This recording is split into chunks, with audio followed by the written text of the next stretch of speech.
na pisong dagdag sa presyo ng diesel at kerosene nakaambang ipatupad sa susunod na linggo. Presyo ng gasolina posibleng tumaas ng 3 piso kada litro. 50% na diskwento sa pamasahe ng mga estudyante na sasakay sa MRT3, LRT1 at LRT2 ipatutupad na ngayong araw. 5 airport police officers tinanggal sa pwesto ng Department of Transportation dahil sa umano'y pangingikil sa mga airport taxi, special taxi sa mga paliparan nais ng alisin ng DOTR. Pangulong Ferdinand Marcos Jr. nagbantang may tatanggalin sa pwesto kapag nabigo na maayos ang San Juanico Bridge. At nasa 10 bilyong pisong halaga ng hinihinalang shabu na sabat sa baybayin ng Zambales. 30 kilo ng iligal na droga inabandona sa gilid ng kalsada sa Nai, Cavite.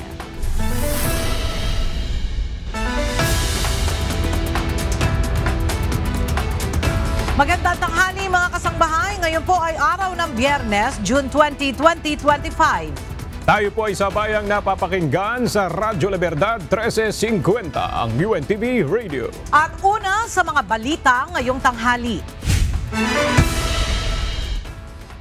Bad news para sa mga motorista.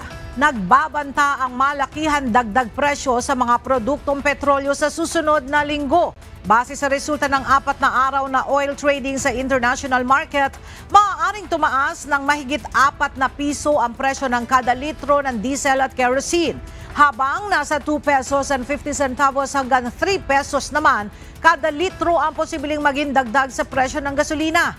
Ayon sa Department of Energy, pangunahing dahilan ng big-time oil price hike ang lumalalang gyera sa pagitan ng Israel at Iran. Nauna nang sinabi ni Pangulong Ferdinand Marcos Jr.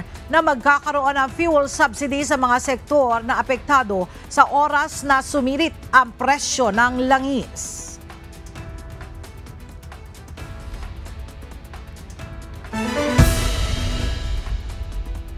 Ipinatutupad na ngayong araw ang 50% discount sa pamasahe sa LRT1, LRT2 at MRT3 para sa lahat ng mga estudyante kasama ang mga naka-enroll sa postgraduate studies. Ito'y bilang pagtugon sa direktiba ni Pangulong Ferdinand Marcos Jr. na pag-aanin ang buhay ng mga mag-aaral sa pamamagitan ng pagbibigay ng diskwento sa pamasahe. At para sa detalye, makibalita tayo kay Benedict Samson live. Benedict, gaano karaming estudyante yung makikinabang sa 50% discount? Ayon sa pamunuan ng LRT Line 2 ay nasa 60,000 hanggang 70,000 na estudyanteng pasahero. Yun nga gumagamit itong naturang linya ng tren. Aabot sa 34 pesos kada araw ang matitipid ng isang estudyante sa pamasahe sa LRT Line 2. Para ma-avail ang nasabing discount, kailangan lamang na magpakita ng school ID na valid sa kasalukuyang school year. Ayon kay Transportation Secretary Vince Dizon, araw-araw itong magagamit ng mga estudyante na sasakay sa LRT Line 1, LRT Line 2 at MRT Line 3. Samantala sa inilabas na mga fare matrix ng MRT Line 3 noong 20% pa lang ang ipinatutupad, 10 pesos ang singil sa pinakamalapit na istasyon at 22 pesos naman sa end-to-end o mula North Avenue hanggang Top Avenue. At ngayong 50% discount na, 6 pesos na lang ang babayaran sa nearest station at 14 pesos naman sa end-to-end station.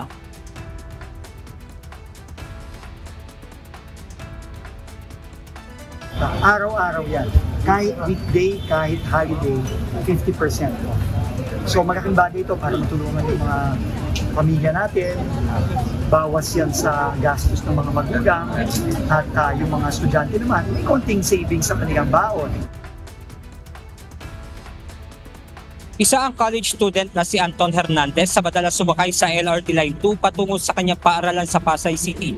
Ayon sa kanya, higit piso na ang nagagastos siya sa pamasahe papunta ng paaralan. Kaya naman malaking bagay para sa kanya ang inilunsad na 50% discount. Dahil student po ako at wala pong kita kaya nagtitipid rin po. Everyday kailangan ko po tipirin yung baon ko po. Yung masasave ko sa fare, pwede ko po ilagay sa sa savings ko. Parang pag nauipon ko po yun, pwede ko po yung gamitin po ang emergency fund ko po. Ayon pa nga sa pamunuan ng LRT Line 2 ay nasa 600,000 pesos kada araw. Yun nga ang mababawas na kita sa kanila. Pero sulit naman ito dahil mapapakinabangan ito ng nakararami. At yan mo ng ating update mula rito sa Marikina City. Balik sa inyo yan, Aga. Alright, maraming salamat, Benedict Samson. Nais ni Department of Transportation Secretary Vince Dizon na ipatanggal na ang mga special taxi sa mga airport upang maiwasan ang mga kaso ng pangingikil at overcharging sa mga pasahero. Ayon kay Secretary Dizon, ipapanukala niya sa mga ahensya na alisin na ang special taxis at tularan ang ginagawa sa ibang bansa kung saan tanging mga regular taxi na may magkakaparehong rate ang nasa airport. Nauna nang tinanggal sa pwesto ang 5 airport police officers dahil sa munay pangingikil sa mga taxi drivers sa Ninoy Aquino International Airport o NAIA.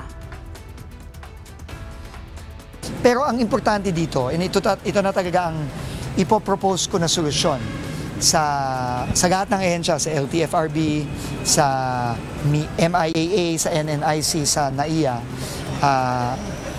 Kailangan wala ng special taxi para sa airport. Kasi ngayon, merong mga special accredited na taxi sa airport. Kailangan, kung ano yung ginagawa ng ibang bansa, na regular taxi, kapareho ang fare, meron lang maayos na sistema sa airport, pumipila ang mga taxi doon, may maayos na pila ang mga kababayan natin, metro na tayo.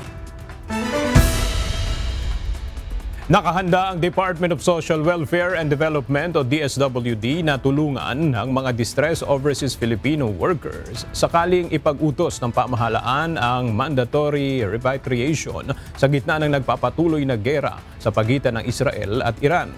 Sa ngayon ay inaasikaso na ng Department of Migrant Workers at Department of Foreign Affairs na mapauwi ang mga kababayan natin na nais nang magpa-repatriate mula sa Israel.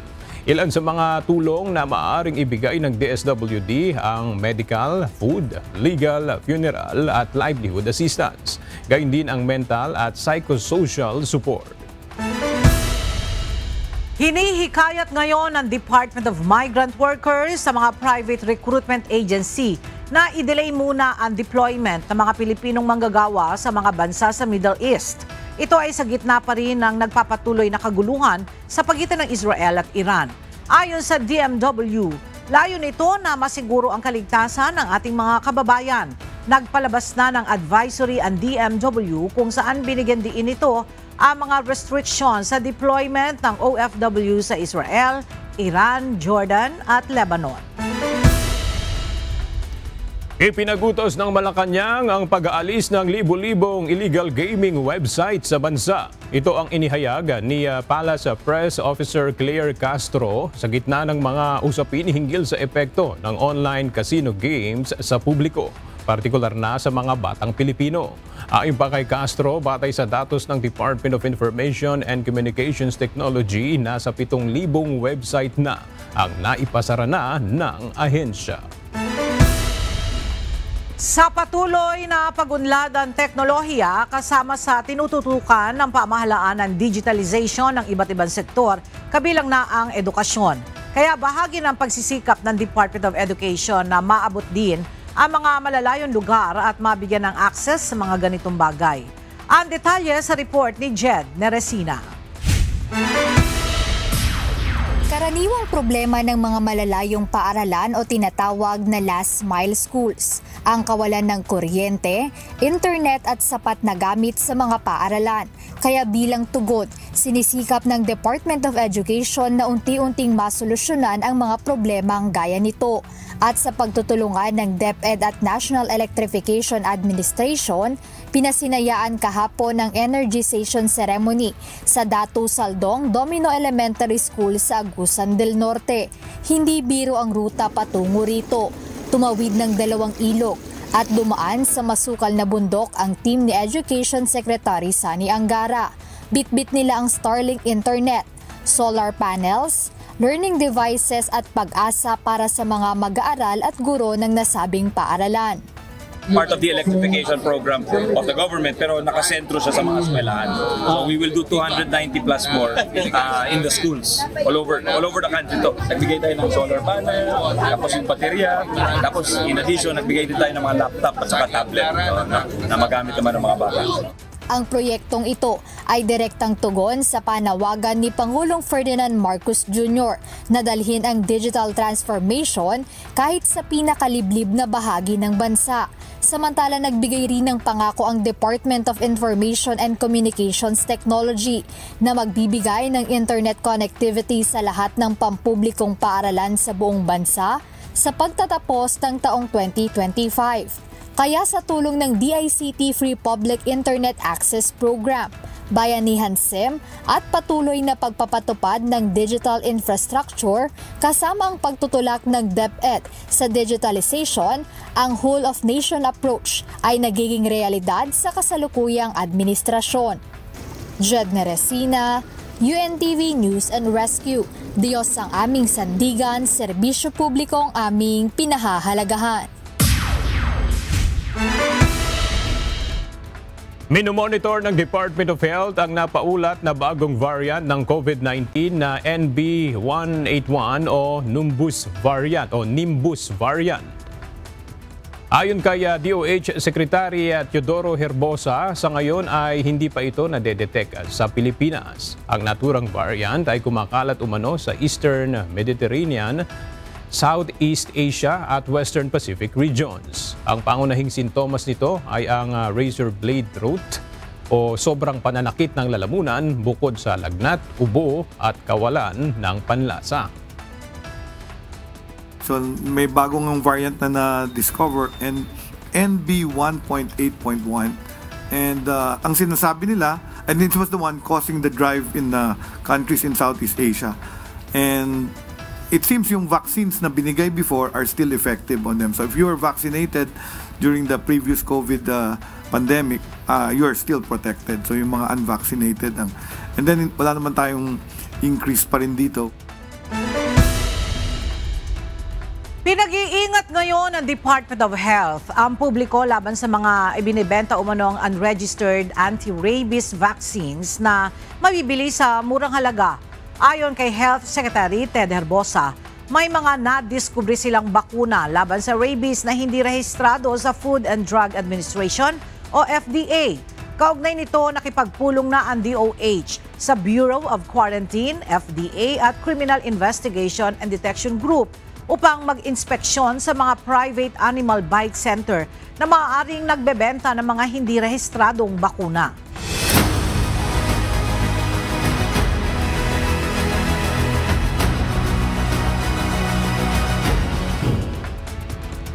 Itinanggi ng isang House Prosecutor ang umano'y plano ng Kamara na paghahaing muli ng impeachment case laban kay Vice President Sara Duterte. Samantala, pinakaiusapan naman ng House of Representatives spokesperson ang tagapagsalita ng Senate Impeachment Court na si Attorney Reginald Tonggol na huwag lituhin ang publiko. Ito ay matapos igiit ng abogado na ang pagtangging tanggapin ng House of Representatives sa entry of appearance ng legal team ni Vice President Duterte ay makaantala sa impeachment proceedings. Ang detalye sa ulat ni Rosa Licos. Itinanggi ng isang miyembro ng House Prosecution Panel ang ulat na may plano umano ang House of Representatives na ihaing muli ang impeachment case laban kay Vice President Sara Duterte. Ginawa ni Bukidnon 2nd District Representative Jonathan Keith Flores ang pahayag matapos sabihin ni Senator-elect Erwin Tulfo na narinig niya sa mga kasamahan niya na may balak umano ang Kamara na i-refile ang impeachment complaint sa 20th Congress. Ayon kay Congressman Flores, wala itong naririnig at wala ring natatalakay na ganitong plano. Dagdag pa nito, certified lang ng House of Representatives ang impeachment case na naaayon sa panuntunan ng Kamara at ng saligang batas, pero wala anyang dahilan para i-refile ang reklamo. Samantala, nanindigan si House of Representatives spokesperson Attorney Princess Abante na hindi Kamara ang dahilan ng pagkaantala ng impeachment proceedings laban kay VP Sara. Pakiusap din ito kay Attorney Reginald Tongol, tagapagsalita ng Senate Impeachment Court. Huwag lituhin ang publiko. Ayon kay Attorney Tongol, posibleng makaantala sa proseso ng impeachment ang pagtanggi ng House of Representatives na tanggapin ang entry of appearance ng mga abogado ni VP Sara. Sa gitna ng mga isyong ito, pakiusap lang sa tagapagsalita ng Senado. Huwag sanang lituhin ang publiko. Huwag gawing dahilan ang isang clerical detail para ipasa ang sisi sa Kamara. Giit pa ni Attorney Abante, dumating ang isang messenger sa gate ng House of Representatives at tinangkang isumite ang dokumento. Gayunman, hindi malinaw kung saan ito galing at kung anong dokumento ang dala nito. Maliit na bagay ito na pinapalaki parang may masamang layunin. Gayong malinaw naman ang intensyon ng staff. Sumunod sa proseso at hindi magdulot ng abala. Ganito rin ang paliwanag ni House Secretary General Reginald Velasco. Hindi dineclare kasi kung ano laman ng document. As you know, we have been instructed by the plenary last session, di ba? Not to accept the articles of impeachment. Diba? So, we're waiting for the prosecution panel to make a decision in this. Binigyang diin ni Attorney Abante, hindi naman requirement ang entry of appearance ng mga abogado ni VP Sara sa Senate Impeachment Court para matuloy ang proseso ng paglilitis. Rosa Licoz, UNTV News and Rescue. Diyos ang aming sandigan, serbisyo publiko ang aming pinahahalagahan. Pinaniniwalaan ang tagapagsalita ng House Prosecution Panel na ayaw ngang umarap sa paglilitis ni Vice President Sara Duterte sa gitna ito ng mga antala sa impeachment proceedings. At para sa detalye, nagbabalik si Rosa Licoz live. Rosalie, mayroon na bang susunod na hakbang ang House Prosecution Panel para mapabilis ang impeachment proceedings? Tinitimbang pa ng House Prosecution Panel kung ano yung susunod na mga hakbang sa mga ipinag-uutos ng Senate Impeachment Court kaugnay ng impeachment case laban kay Vice President Sara Duterte. Ito ay dahil posibleng may repercussions o implikasyon sa hinaharap yung kanilang magiging hakbang. Pero giit na Attorney Antonio Bucoy, House Prosecution Panel spokesperson, hindi sila ang sanhi ng antala sa impeachment proceedings. Sang-ayon din ito sa sinabi ni Chief Presidential Legal Counsel Juan Ponce Enrile na tila ayaw humarap sa paglilitis ng Vice Presidente dahil sa delay sa proseso ng paglilitis. Binigyang diin ni Attorney Bucoy na kahit makakomply sila sa hinihingi ng impeachment court na submission ng certification na hindi sila lumabag sa 1-year ban ng saligang batas na paghahain ng hindi hihigit sa isang impeachment complaint laban sa isang government official ay hindi sila makakasunod sa ikalawang order, partikular na yung affirmation o patunay sa 20th Congress na isusulong pa rin nito ang impeachment complaint laban sa Vice Presidente. Ito ay dahil hindi saan niya nagko-convene ang 20th Congress, kaya hindi maaaring sabihin ng House Prosecution Panel ang cause of delay sa impeachment proceeding. Inaasang sa mga susunod na araw, maghahain ng motion o manifestation ng House Prosecution Panel kaugnay ng kautusan ng Senate Impeachment Court. Balik sa iyo, Ella. Maraming salamat, Rosa Licoz. Inihayag ng Office of the Vice President na nasa Australia ngayon si VP Sara Duterte para sa isang personal trip. Sa statement na inilabas ng OPP, sinabi nito na dadalo ang Vice Presidente sa Free Duterte Now rally na gaganapin sa Melbourne sa darating na June 22. Kinontra ng Malacanang ang naging pahayag ni dating presidential spokesman Harry Roque na fake news si Justice Secretary Crispin Remulla sa pagsasabing tinanggihan ng the Netherlands ang hiling niyang political asylum. Ayon kay Palace Press Officer Yusek Claire Castro, dapat tandaan ni Roque na mayroong intelligence assets ang Department of Justice. Sa ganitong paraan anya, nakukuha ng pamahalaan ang mahalagang impormasyon. Nagpasalamat naman ang Palace official kay Roque sa pag-anunsyo ng kanyang mga hakbang. Siguro po, huwag natin kalimutan na may intelligence assets ang Department of Justice at ibinibigay nila ang mga karapatang impormasyon sa Department of Justice. At nagpapasalamat tayo because Attorney Harry Roque has been telegraphing his punches and the government and DOJ. We are ready for you. Binigyan ng Ombudsman ng mas mahaba pang panahon ng Department of Justice o DOJ para magsumite ng counter affidavits sa mga isinampang reklamo kaugnay ng pagkakaaresto kay dating Pangulong Rodrigo Duterte.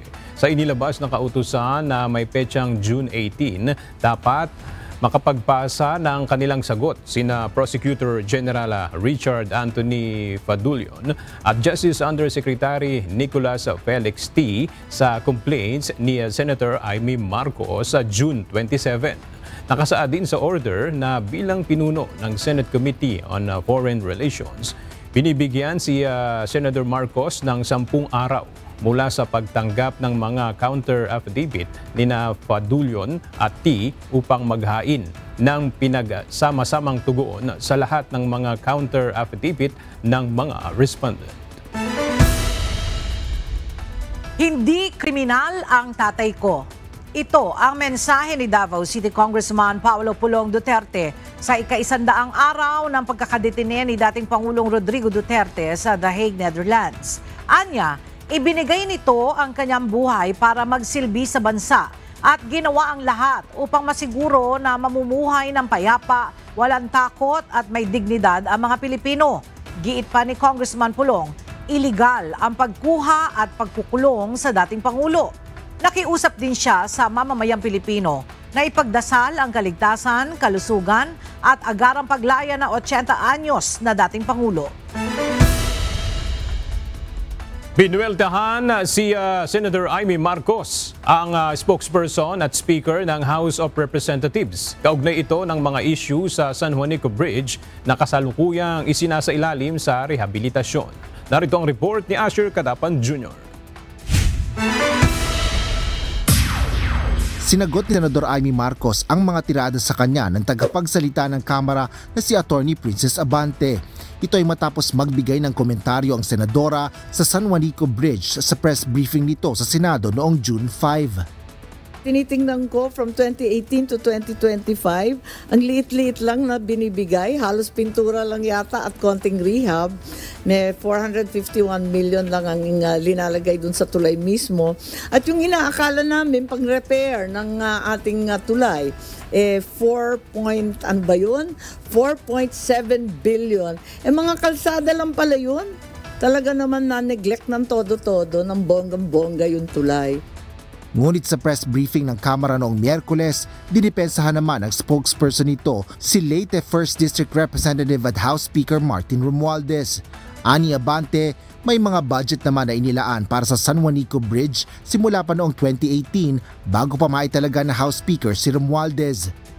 Siguro si Senator Amy, since she is very much concerned, talangan din natin tanongin ano naging ambag niya bilang senador na kasama naman sa tungkulin niya ang pag-ayos ng budget ng bansa dun sa pangangalaga ng San Juanico Bridge.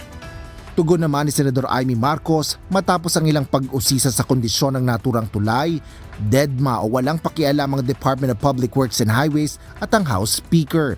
Sinabi pa ng senadora na siya pa mismo ang nagtanong kung saan nilaan ang 4.7 billion pesos na pondo mula sa General Appropriations Act para sa iba't ibang proyekto sa Maharlika Highway.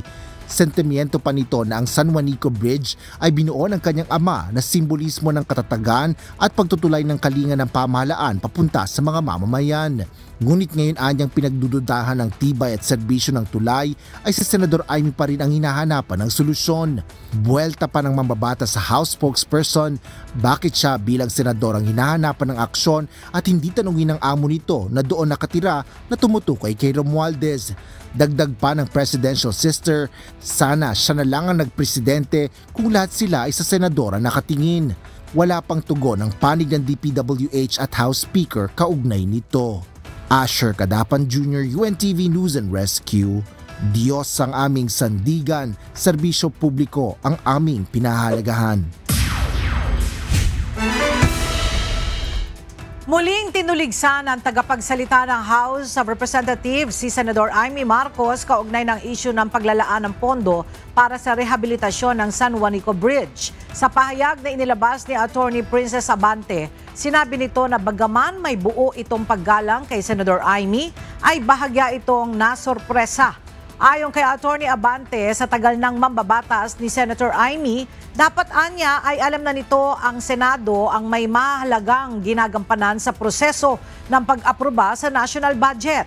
Kung naniniwala anya ang senadora na kulang ang pondo para sa rehabilitasyon ng San Juanico Bridge, ay mayroon itong pagkakataon para ipanukala ang pag-amyenda sa budget sa panig ng Senado. Sinabi pa ng House spokesperson na nakalilitong marinig ang mga kritisismo sa ngayon na tila walang kapangyarihan o responsibilidad ang Senado sa pagbalangkas ng pondo.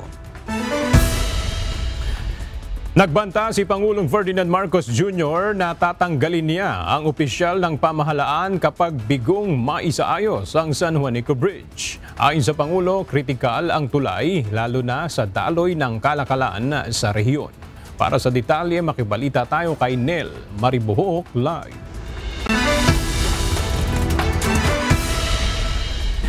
Nel, kailan ba ang target para maisaayos ang San Juanico Bridge at aling ahensya yung nakatutok sa rehabilitasyon ng tulay?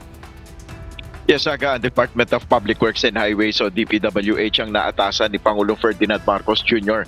na magkumpuni ng San Juanico Bridge. Sa podcast ni PBBM, sinabi niya na may matatanggal sa pwesto sakaling mabigong maayos ang tulay sa takdang panahon. Nasa test. Sabi ko, pag hindi nyo natapos yan, tatanggapin ko yung resignation nyo. Ayon kay PBBM, nauunawaan niya ang sentimiento ng mga negosyante lalo na ang mga nagdadala ng kalakal sa mga probinsya na apektado sa rehabilitasyon ng tulay. Kaugnay nito, tiniyak ng Pangulo na minamadali na ang pagsasaayos nito. I'm sorry na nangyari ito at alam ko yung nararanasan ninyo, nararanasan ng ating mga transport operators, ang nararanasan ng ating mga negosyante. Kaya asahan ninyo, talagang minamadali namin na maayos kaagad ito, and we'll make sure that you will be safe. We will bring the services of San Juanico back to normal. Tinarget ng DPWH na maisaayos ang San Juanico Bridge at maitaas sa 12 tons ang kapasidad nito bago matapos ang taon. Yan muna ang ating update. Balik sa iyo, Aga.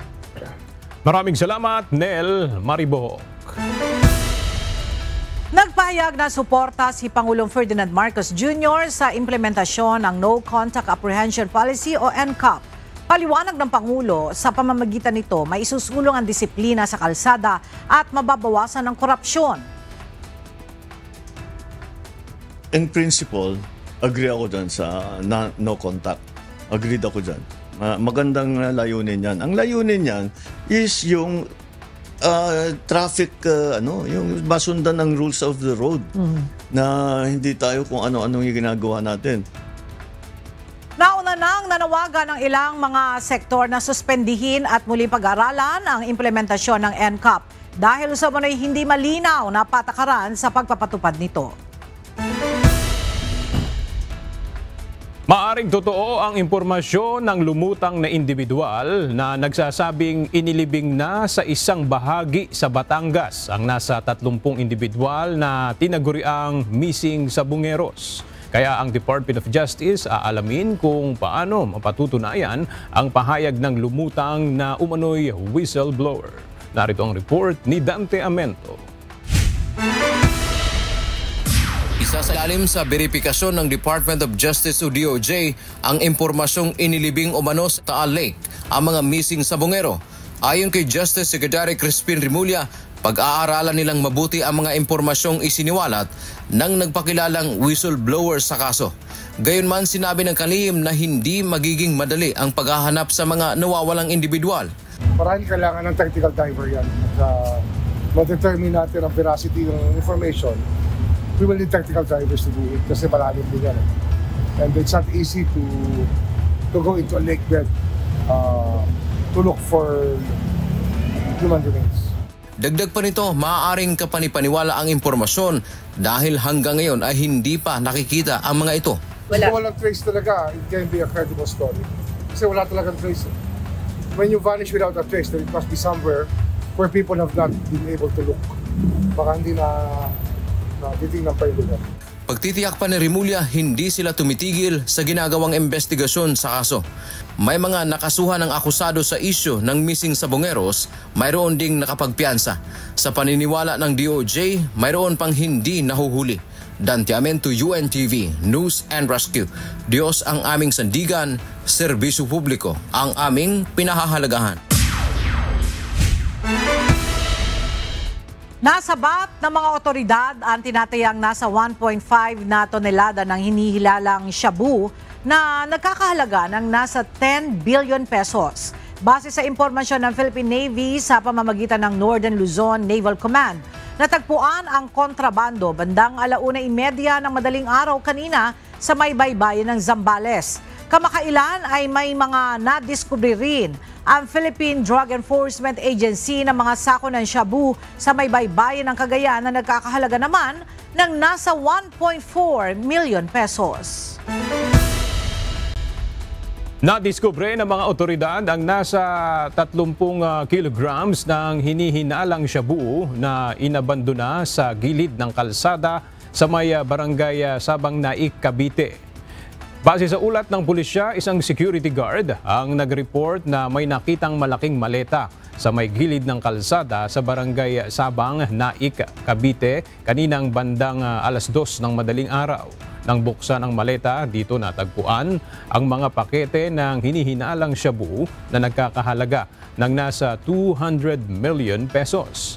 Isa sa mga tinitignang anggulo ng Cavite Police ang drop scheme kung saan iniwan ang droga sa isang lugar at saka kukunin ng mga kasabwat. Sa ngayon ay nagsasagawa na ng backtracking ang PNP mula sa kuha ng closed circuit television o CCTV sa lugar upang matunton ang mga suspect. Uumpisahan na ng Korte Suprema sa July 1 ang transition para sa electronic filing ng mga petisyon at mosyon sa pamamagitan ng eCourt PH app na matatagpuan sa Philippine Judiciary Portal. Batay sa inaprobahang guidelines ng Supreme Court en banc, mula July 1 hanggang September 30 ay obligado na ang mga abogado na mag-file ng digital copy ng kanilang mga pleadings at mosyon sa nasabing portal bukod pa sa paper-based filing. Simula naman sa October 1 ay magiging mandatory na ang e-filing. Sakop nito ang mga certiorari petitions, apela sa mga desisyon at resolusyon ng Commission on Elections at Commission on Audit, certiorari prohibition at mandamus petitions, petition for contempt at writ of habeas corpus, amparo, habeas data at continuing mandamus. In order to file electronically, lawyers must first register with the PJP by creating an account, which includes a verification of their credentials. Hindi naman kasama dito ang administrative at bar matters. Para sa karagdagang impormasyon, bisitahin lamang ang microsite ng eCourt PH.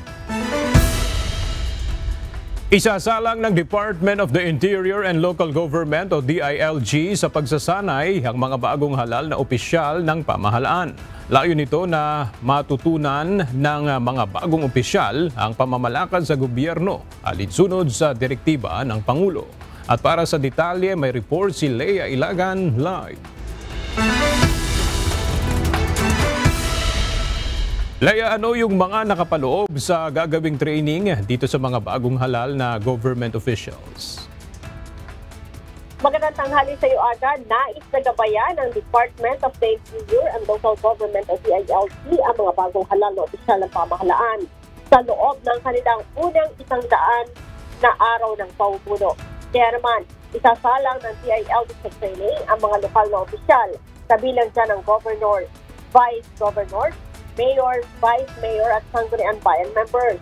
Mag-uumpisa ang natural training sa July 1. Layo nito ang pagkakaroon ng epektibong pamumuno at citizen-centered public service base sa direktiba ni Pangulong Ferdinand Marcos Jr.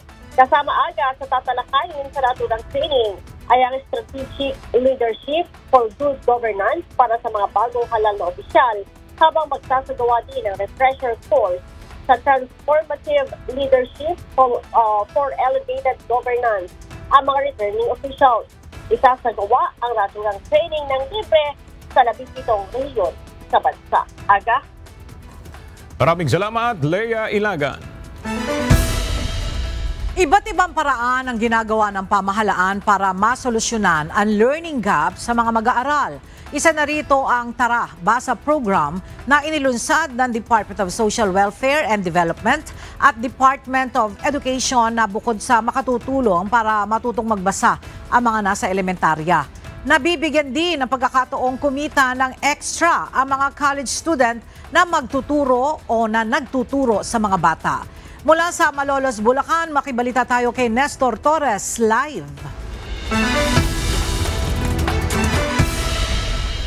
Nestor, tuwing kailan ba isinasagawa ang Tara, Basa program na ito at magkano ang kinikita ng mga college students na nagsisilbing tutor?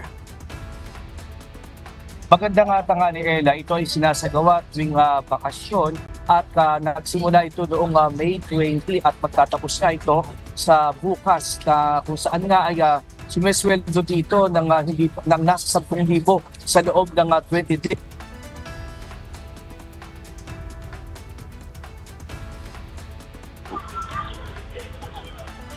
Hindi bababa sa 11,000 grade 2 student ang nakinabang ngayon sa Tara, Basa program ng Department of Social Welfare and Development at ng Department of Education. Sa programang ito, tinutulungan ng DSWD at DepEd ang mga bata na incoming grade 2 student na hirap magbasa.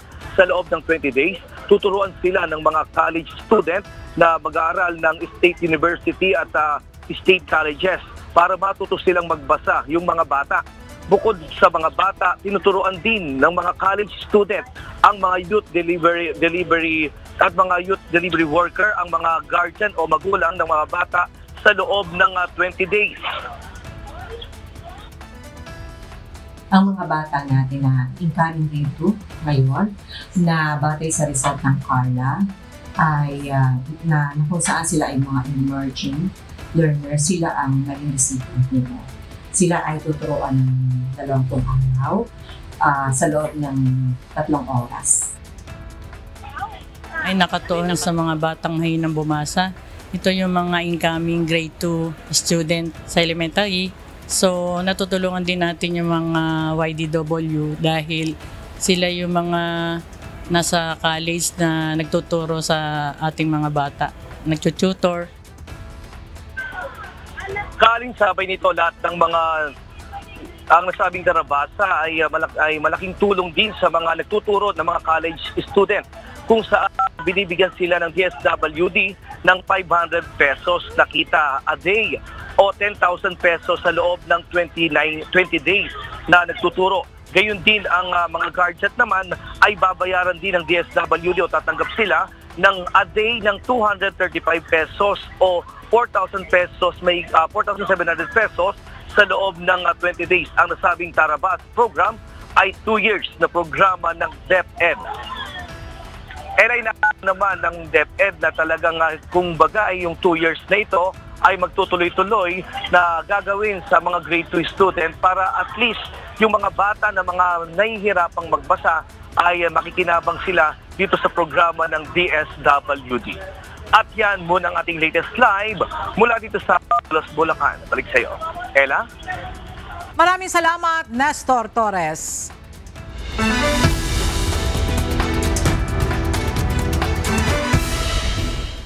Humingi ng tulong sa UNTV News and Rescue Team ang isang buntis upang mailipat ito ng ibang ospital. Samantala, rumisponde rin ang rescue team sa banggaan naman ng isang motorsiklo at tricycle sa Antipolo City. Narito ang report ni Leslie Widem. Sir, ako po si Mel Pangilinan po sa UNTV, first aid provider po kami. Pari po ba namin kayong tulungan? Ano po bang nangyari sa inyo, sir? Mama yung puti rin sa likod ng tricycle. Okay, tapos, pwede bang, yun yung pinakamasakit po, sir? May galos sa... Opo. Pero kasi hindi ko siya maitukot na matulog. Check ko lang, sir, ha? Hindi nyo po siya maigalaw. Naigagalaw ko siya, hindi ko lang siya maitukot. Hindi. Ito, sir. Ito po. Ito lang. Nan, sir, ha? Hindi nyo po maitukod. Hawakan nyo muna. Pwedeng mailipat yung sasakyan dito. Nasa gitna tayo eh. Sir, dahan-dahan lang po, sir, ha? Sa Rizal, nakaupo at hindi na kayang tumayo pa ng lalaking ito matapos bumangga ang motorcycle taxi na sinasakyan nito sa isang tricycle. Nangyari ang insidente sa Circumferential Road, Barangay San Roque, Antipolo City, pasado alas 5 ng umaga, Miyerkules, June 18. Kinat po kami ng tricycle. Yan po ay hindi siya signal. Bigla na lang nagbaba ng pasahero. Bagal namin takbo ko eh. Kaya lang yung tricycle, hindi signal. Bigla na lang nag-cut. Kaya yun, inaabot kami. Walang tinamong injury ang driver ng motorcycle taxi habang ang pasahero nito ay hindi na makatayo matapos ang aksidente. So, stabilize lang po natin, sir, ha? Wala po kayo ibang kasama? Hindi naman po kayo nahihilo, nasusuka? Saan po kayo galing yan, sir? Galing sa bahay. Sa bahay. Papasok po kayo? Walang trabaho. At sa isinagawang primary assessment, nagtamo ang pasyente ng gasgas, pamamaga at deformity sa kanang tuhod at iniinda rin ang matinding pananakit nito na agad namang nilapatan ng first aid na limb splinting at paglilinis ng sugat nito. Wala naman po siyang sir, hindi naman po siya nasusuka, nahihilo. So talagang ang chief complaint lang po talaga niya is yung hindi daw po niya maigalaw eh. So kaya hindi na po siya nakabend lang po talaga siya, sir. Sir, nararamdaman pa po? Pakigalaw nga po, nagagalaw pa po ba, sir? Okay po. Wala na po dito, sir, ha? Yung iba? Wala. Check ko lang po, sir. Ako mag-check, sir, ha? Dito, sir, walang masakit. Dito sa ulo, wala. Hindi naman to tumama, sir? Okay. Okay lang, sir. Ipitan ko lang po, sir, ha? Sige. Wala naman pong gas-gas po dito. Nakita. Sige po. Okay pa po kayo, sir? Ayon sa pasyente, malaki ang naitulong ng pagsuot nito ng helmet dahil naprotektahan nito ang kanyang ulo at mukha. Wala ring tinamong sugat ang driver ng tricycle. Matapos ang paunang lunas, inendorso ang pasyente sa Rescue 723 ng Barangay San Roque, Antipolo City para sa karagdagang medical na atensyon. Sa Quezon City, isang tawag ang natanggap ng UNTV News and Rescue mula sa Quezon City Disaster Risk Reduction and Management Office upang mailipat sa ibang ospital ang isang buntis. Mula sa Providence Hospital sa Quezon City kung saan ito nakakonfine ay dadalhin ito sa Philippine General Hospital o PGH noong Martes, June 18. Pagdating sa ospital ay inalalayan ito sa pagsakay sa rescue van, kinuhanan ng vital signs, matapos nito ay dinala na ang pasyente sa PGH. Na-diagnose ito na hypertensive. Leslie Widem, UNTV News and Rescue. Diyos ang aming sandigan, serbisyo publiko ang aming pinahahalagahan.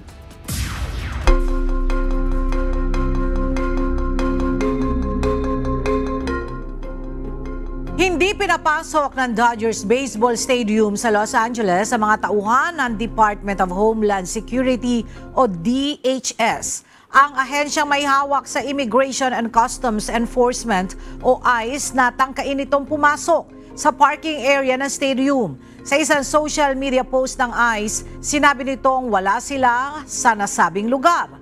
Inamin naman ng DHS na pansamantala silang nasa area ng Dodgers, ngunit itinanggi na may kaugnayan sa immigration raid ang kanilang pagpunta doon. Patuloy ang mainit na usapin hinggil sa isinasagawang immigration crackdown ng Trump administration sa Los Angeles, lalo na't lagpas sa 50% ng populasyon ng syudad ay mga Latino. Tumitindi naman ang pressure sa pamunuan ng Dodgers baseball team na magsalita laban sa immigration crackdown ng pamahalaan, lalo't karamihan sa kanilang fans ay mga Latino immigrants. Inumpirma ng pinuno ng International Atomic Energy Agency o IAEA na si Rafael Grossi ang bagong pasilidad ng Iran para sa uranium enrichment na matatagpuan sa Isfahan. Ito'y batay sa inanunsyo ng Tehran bago sumiklab ang tensyon sa Israel at Iran na nagpatayo ito ng bagong uranium enrichment facility na ginagamit bilang langis sa mga planta ng kuryente at maaari rin itong magamit sa paggawa ng sandatahang nuklear. Ayon sa IAEA, nasira ng isinagawang pag-atake ng Israel ang ilang nuclear facilities ng Iran, kabilang ang uranium conversion facility sa Isfahan, habang ang planong inspeksyon sa bagong planta ay ipinagpaliban dahil sa kaguluhan. Bagamat hindi naapektuhan ang mga underground na bahagi kung saan nakaimbak ang mataas na antas ng enriched uranium, wala pa ring inspeksyon na isinagawa simula nang mangyari ang pag-atake. At sa ating pong iiwang mga salita ng Diyos na ating sandigan mula sa Aklat ng Kawikaan, Kapitulo 27, versikulo 2 na nagsasabi, "Purihin ka ng ibang tao at huwag ng iyong sariling bibig, ng iba at huwag ng iyong sariling mga labi."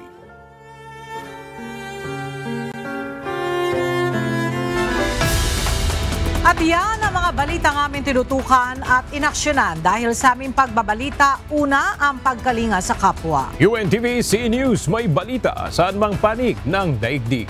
At dito sa UNTV, Diyos ang aming sandigan, serbisyo publiko ang aming pinahahalagahan. Magandang tanghali at Happy Weekend!